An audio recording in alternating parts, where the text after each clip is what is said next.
So in the Shemona Esrei, why do we say Magen Avraham instead of, I don't know, Magen Yitzhak or Magen Jacob? Why do we say Magen Avraham in the second verse of the Shemona Esrei? Magen Avraham. So it's again it means shield of Avraham.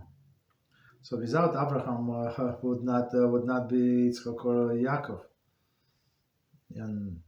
You understand? So Hashem showed him, I don't know, the biggest mercy than everybody else. I'm not sure. Maybe yes, maybe no.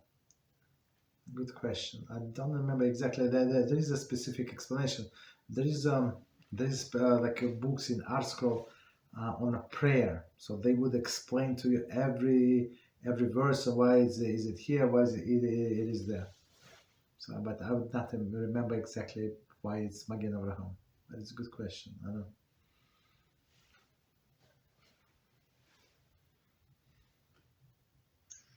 Thank you, Rabbi. You're welcome.